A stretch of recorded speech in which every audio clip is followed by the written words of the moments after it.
Hello, everyone. Hang on, I can't. Oh, that's it. Well, it's just me because that's like way to my face, isn't it? Oh, you've gone again. Oh, I don't want to share it. Hello, it's Jayne Lockwood here, Lady Jaguar, and I'm just trying to work all this shit out, to be honest, because this is the first time I've actually done this. So bear with me, just until I get my shit together. I'm here to do a reading of Going Down, which is this book here. See, I'm reading from this. Not the really sexy bits because that'd be really embarrassing for everybody. So, I would like just if somebody could just say hi, just so that I know you can hear me. That would be great. Okay, so let's begin, shall we? I think I'm going to begin because I'm now 4 minutes late, which isn't great. So. Can you hear me okay? Oh. Can you hear me? And then we'll... No, oh. Okay. I'll sort the rest of that out in a minute. Here we go. Right, bear with me. Hello, everybody. Let me type... can I type this? Hi, everyone. Hello, everyone. I'm here. Right, here. There we go. Okay, so this is my first author reading. If you just joined us, this is the book I'm going to be reading from, Going Down.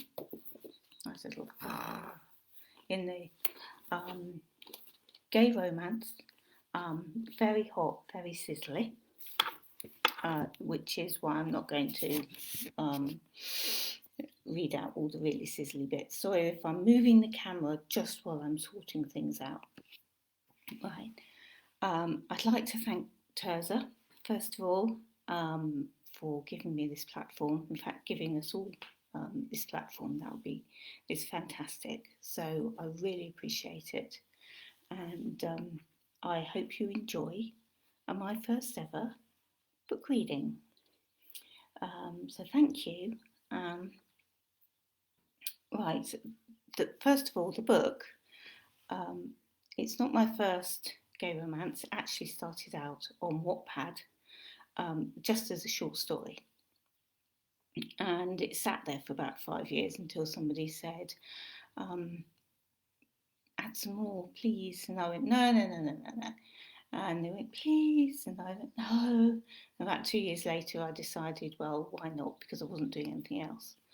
And it suddenly ended up into this novel. So I thought, well, I'll publish it. So it's slightly different from my other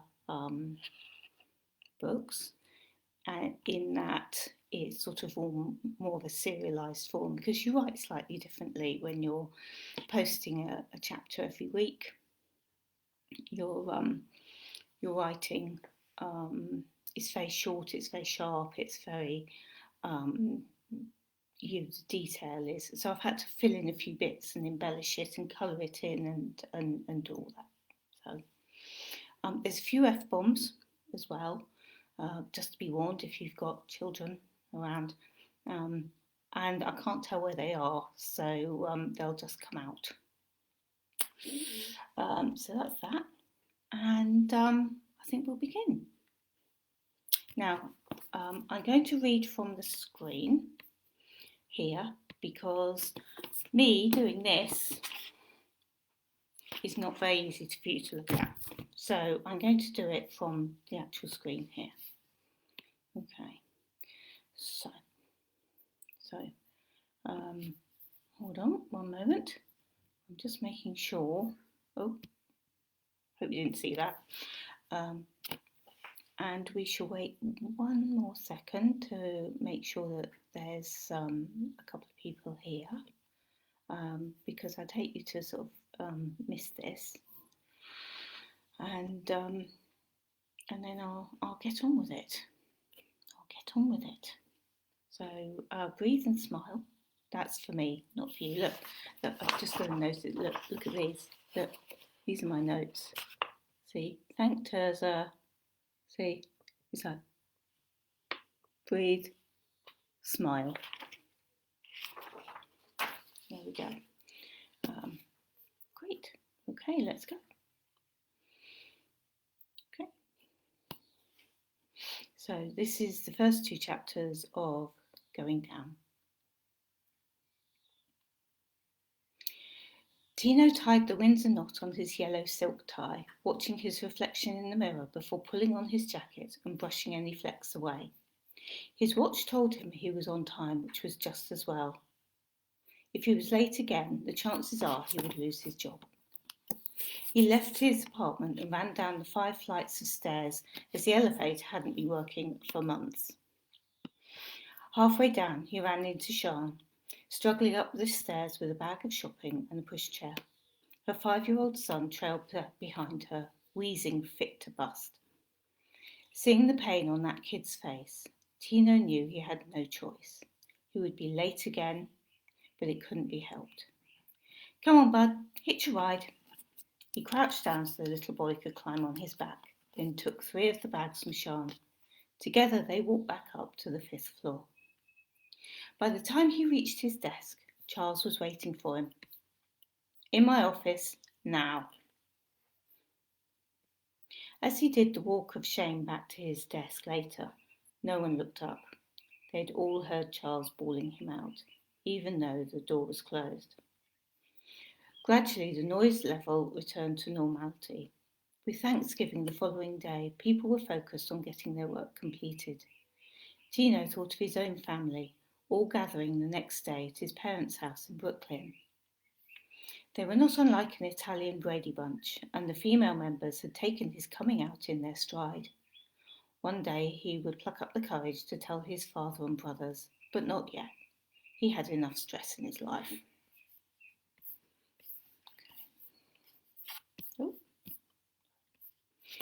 It was 8 o'clock before Tino finished working through a draft report Charles had given to him, with strict instructions that it had to be completed and on his desk first thing Friday morning.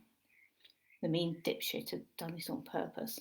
There was no way Tino would have been able to complete the report in 2 hours, on top of his other deadlines. He put the report on Charles's desk and picked up the bag of food gifts he'd bought during his lunch hour. Earlier, he had received an invite to have cocktails with friends at Monarch's Wine Bar on the 37th. A couple of cocktails might take the edge off one of the shittiest days ever. In the restrooms, he took off his tie and stuffed it in his pocket, unfastened the first few buttons on his shirt, and began reapplying his makeup, adding a hint of burgundy glitter eyeshadow to match his shirt. He finished the look with barely there plumping lip gloss and looked critically at himself. The way he looked was another thing Charles took him to task for. He didn't like Tino wearing heels or makeup in the office, however subtly it was done. Well, that was tough shit. Tino loved his androgynous look. He never went outside the apartment with some kind of face on, unless he was visiting his parents. After tidying his brows and spritzing himself with Eternity aftershave, he went back to his desk. Locked in his bottom drawer were a pair of sparkly black stilettos he kept at the office for evenings out.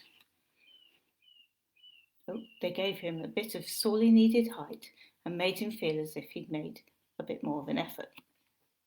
He felt good as he sashayed to the elevator. With no one in the office, he could catwalk down the corridor and strike a pose without anyone being any the wiser. He pressed the elevator button and flipped a double bird in the direction of Charles's office. Adios, motherfucker. A gentle cough made him spin round. The elevator door had opened, and someone occupied the small space, watching him. Tino almost dropped his bags in shock. The man was very tall, dressed in a black 3-piece suit and a black cashmere topcoat slung around his shoulders. It was none other than the CEO, Richard Mason. Are you coming in? Mason had his finger on the door button, keeping it open.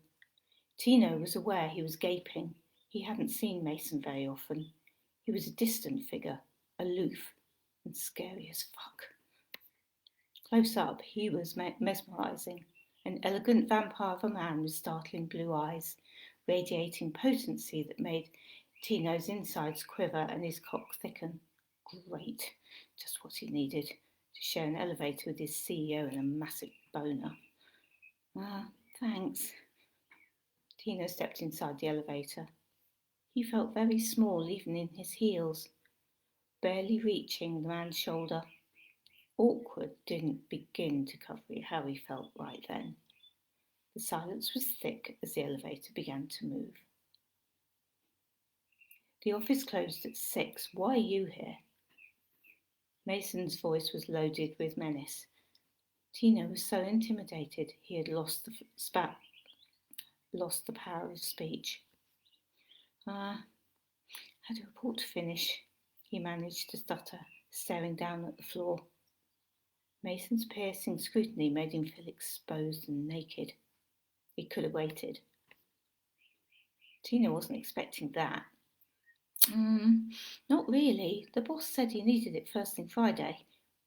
Mason's glare could have frozen the tropics. I'm the fucking boss. It could have waited. Yes, sir. Sorry, sir. Silence. The journey seemed endless.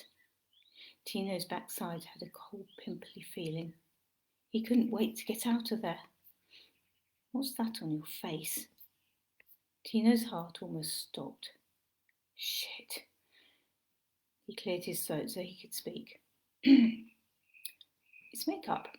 I'm going out for cocktails with friends. I've only just put it on. I haven't been wearing it all day. If you do your job properly, I don't give a shit. It looks good, by the way. Mason's gaze raked Tino's body, fixing finally on his shoes. I presume you haven't been wearing those all day either. Tino was still reeling from the unexpected compliment. Not these ones. My others are lower and less sparkly. He was painfully aware of Mason's assessment. As the silence thickened, the elevator jolted to a stop, causing Tino to stumble next to the tall man. Sorry, he muttered, as Mason steadied him. Something didn't feel right.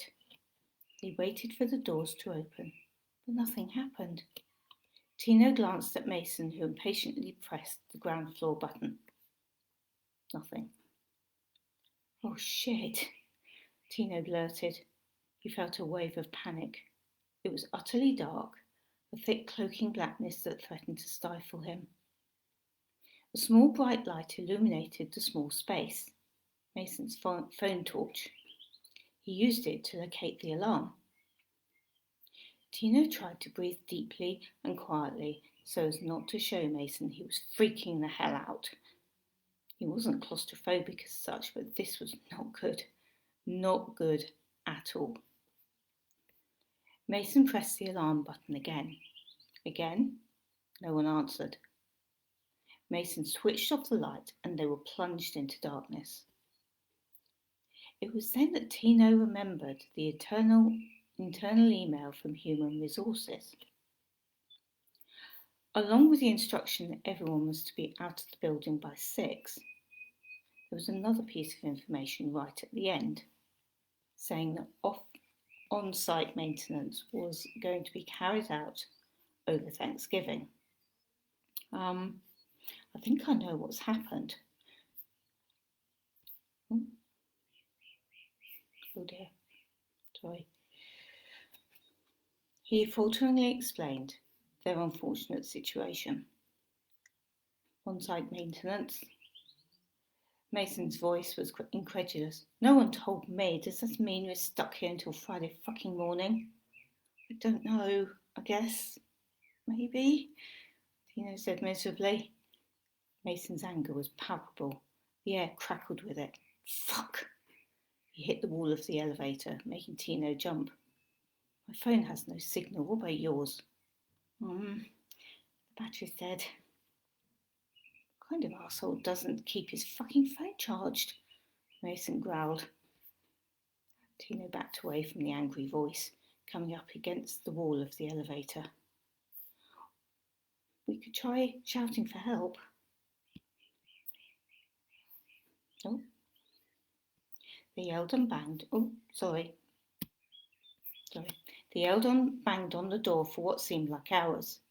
They pressed the alarm again and again and tried getting a phone signal from every angle with no success. In the end, Mason slumped moodily in the corner of the elevator. Fuck! He hit the wall again in pure frustration. Tino felt as if he were in a cage with a bad-tempered lion. In the pitch darkness, Mason slid to the floor of the elevator. Tino sat as far away from him as he could, trying to keep out of his way. Even though the blackness was absolute, he was aware of Mason's presence. He smelt amazing, top notes of cedarwood with a hint of spice. Every so often their legs brushed together. When it happened, Tino apologised and flinched away. After a while, he heard him moving again. He flinched at the click of what sounded suspiciously like a switchblade. Sir? Relax, I'm not planning to use it on you. The phone light went on, revealing the CEO clutching a wicked-looking knife. Mason ran his fingers down the gap between the two doors. We might be level with one of the floors, it's worth checking. He slipped the blade between the doors and used a pivoting motion to prise them open. This worked in Die Hard, he added. No, Bruce Willis used a screwdriver, that's going to snap, Tino pointed out, scrambling to his feet. Inside, he was trying to get his head around Mason, watching action films in his apartment, not to mention carrying a switchblade in his suit pocket. Hold the phone. Mason handed it to him and he shone the light on the gap. Slowly it widened and Tino moved to help Mason force the door open. Shit. They said the word in unison, staring at a blank wall. There was no room to squeeze out either. They were well and truly stuck. After a few more moments of banging and yelling, they sat back down. Mason turned off the phone to conserve the battery. Well, this fucking sucks, he'd muttered. Tell me about it, Tino sighed, mentally kissing goodbye to any sniff of a cocktail that night. I'm sure someone will come soon, he added, in what he hoped was an optimistic voice. Who are you, Pollyanna? You don't believe that any more than I do, so you better have something to drink in that bag of yours. The phone light went on again. Let's see what you've got. Tino clutched his grocery bag of gifts for his family, knowing it wasn't as if he had any choice. They could be stuck for hours. If the CEO wanted a drink, he was hardly going to deny him. Sighing inwardly, he laid out the treats. Godiva chocolates, a bottle of Courvoisier for his father, a bottle of Bailey's Irish cream for his nonna, and various sweet treats for his cousins, and a large box of Krispy Kreme donuts for his brothers, who ran their own motor repair shop. Mason stared at him in disbelief. You planning to get hungry on the subway or something? It's for my family, sir. I'm seeing them tomorrow. Or it was, Tino sighed. I think my need is greater than theirs right now. Mason picked up the bottle of Courvoisier and deftly removed the top with his blade. He toasted Tino and took a drink before handing it to him. I don't drink it, sir. You have a problem? No, I just don't like the hard stuff. Well, I like cocktails, but I've learned to keep away from anything stronger. Why? Makes me irresponsible. Tino pulled out a small bottle of water from his laptop bag and sipped at it, aware that if he drank too much, he would soon have another problem to deal with. Sounds like fun to me. You can apologise to your father because there won't be much left. And FYI, it makes me irresponsible too, but I don't give a fuck. Mason drank again and replaced the lid, before opening the donut box, choosing a sugar-cut dusted donut. It was gone in an instant and he reached for another one. Shouldn't we ration these a bit? Tino said miserably. He had chosen those donuts with care and love. He didn't want to see them disappear in 5 freaking minutes. Look at the size of me. If I don't eat something now, by this time tomorrow I'll turn cannibal. Mason bit into the donut. What if we need to shit? If we eat too much? Mason's stare was needle sharp. Are you this much fun at home? Sir, I'm just saying. Eat a fucking donut. You look like you could do with one. We'll have the rest for Thanksgiving. That's in about 2 hours. Christ. He thumped the wall of the elevator again, making Tino jump.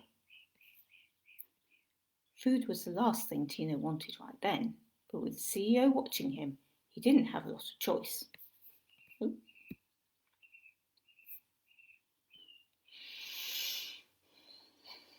Sorry, I lost my place. He took a chocolatised donut and nibbled at it. Mason pushed the remainder of the food to one side, but kept the bottles where they could reach them. He turned out the light and they were doused in blackness again. Although the elevator was stuffy, a small amount of air was coming from the vent in the ceiling. The temperature was reasonable at the present, but for how long? It could drop to -10 overnight. With everything shut down, he might have to snuggle up to keep warm. The short thought made him shiver. You're Valentino from marketing. It was a statement rather than a question. Mason's voice was low and intimate. Yes, sir. Tino was shocked that the CEO would know anything about him. But everyone calls me Tino.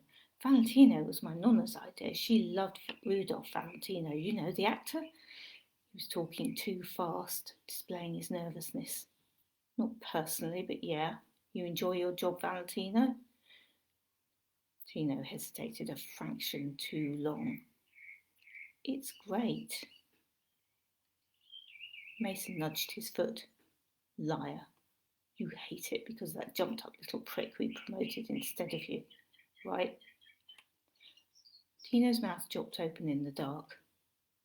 Right, he agreed faintly. You think we promoted the wrong man? Tino swallowed hard.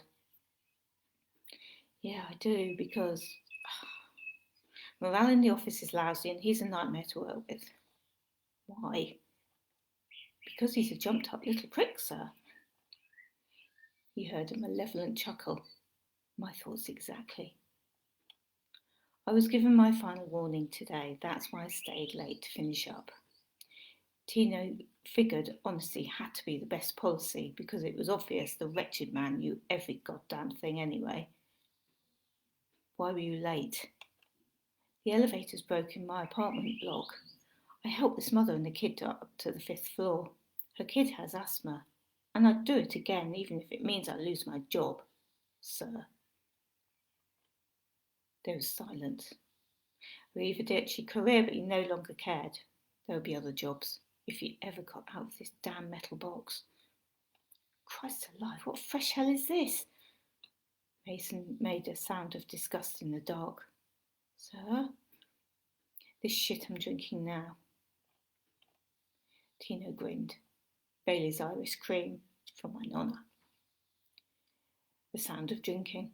I guess it isn't bad under the circumstances. Keeps your blood sugar levels up, Tino ventured. Better than donuts. Where's your family, Valentino? Brooklyn. They don't come into the city much now. Last time Mom came, it was in the back of an ambulance. Her heart's bad. Sorry to hear it. Thanks, sir. She's okay, but she'll be worrying if I don't turn up tomorrow. Well, I guess we'll have to take your mind off that until we're allowed out. Play I Spy, perhaps? Tino quipped. Mason didn't answer. Obviously, he wasn't one for jokes. So, have you watched all the Die Hard movies? Tino asked after the silence became unbearable. No. Oh, don't bother. I mean, the second one's okay and the third is pretty good, but the fourth and fifth are both 2 hours you won't get back. And before you say it, the first one isn't a Christmas movie, and that's a hill I'm prepared to die on. Mason didn't reply. Tino gabbled on. My favourite action film is Face Off. Nicolas Cage is one weird motherfucker, isn't he? Oh, and Con Air. Put the bunny back in the box.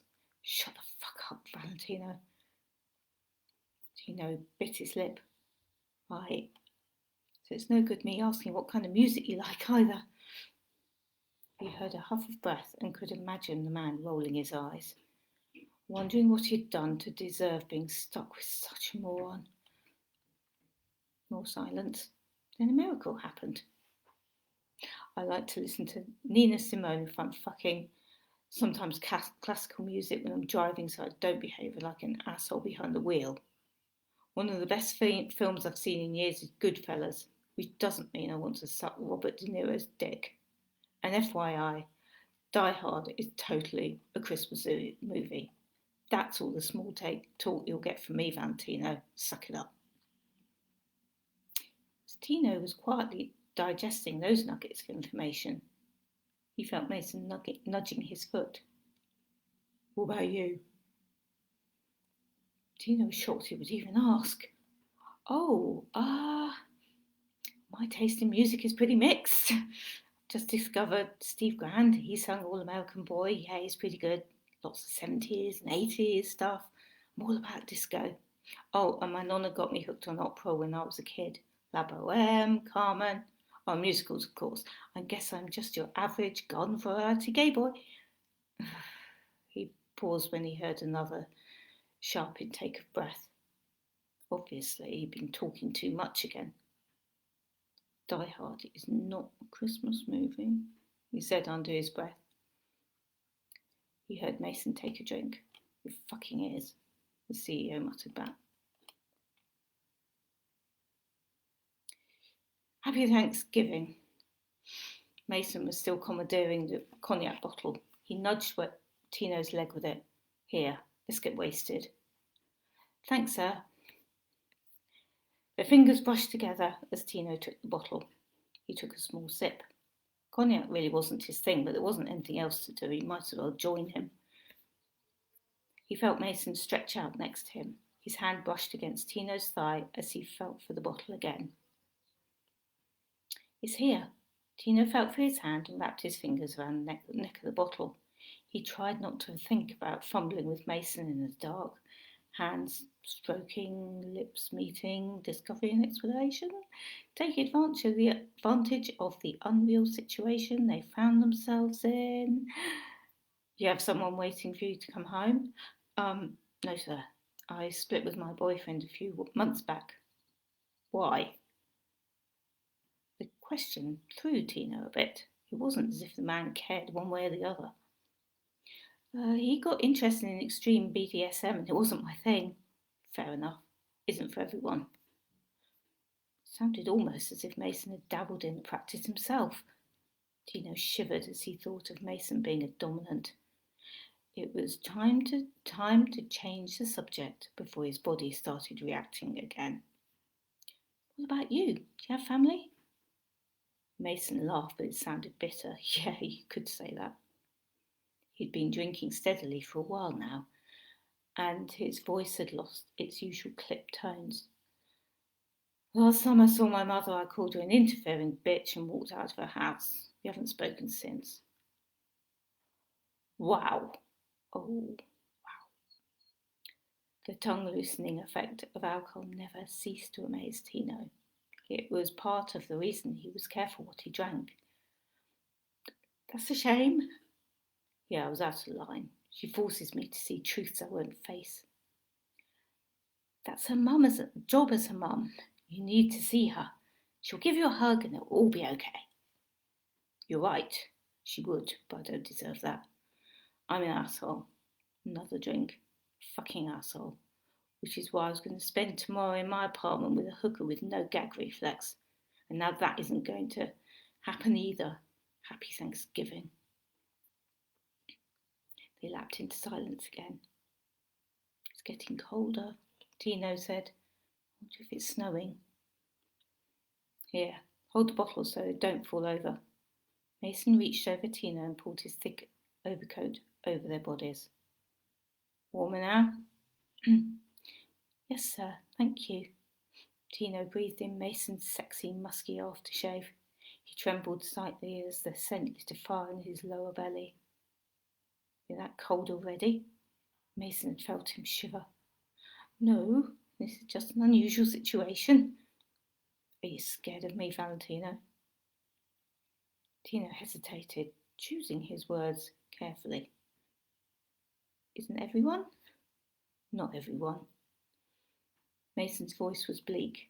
He took another drink. Not the people who matter most. He sighed and rested his head against Tino's shoulder. Tino froze, then relaxed. If the CEO wanted to fall asleep on him, he could go right ahead. You should get some sleep, he whispered. He didn't want to pity this man, although his personal life sounded like a car crash. I've got a better idea. What's that? He felt Mason's hand on his thigh, squeezing him gently. Sir? Mason's lips were very close to Tino's ear. What happens in the elevator stays in the elevator. Isn't that right, Valentino? That is the end of that. So, right, drink. Here we go. It's water, not gin and tonic, which I needed. Oh, you can only see that. So, I hope you enjoyed that. I'll just check to see if there's anybody there. Oh God. No. Sorry. I nearly lost you then. Oh my God. Right. Okay. Here we go. Let's, hey. Right. Okay, so that was it. That's going down. I shall show you again. It's a gay love story. There's happy ever after, because there always is in my books, and that's it. So I shall have a look at the hello. I'll have a look at the comments. I'll end this now, so I'm not bibbling on, and I'm going to be putting it on YouTube. So thank you very much if you've watched live. I really appreciate it. And we'll be putting it on YouTube. And thank you again very much to Teza for allowing me to do this. And it'd be really interesting to know where everyone's from, and also would you like me to do it again? That would be good. So I've really enjoyed it. It's actually been, I was really nervous, and a few hiccups, but apart from that, I think it went all right. So thank you, and we'll see you soon. Okay, bye.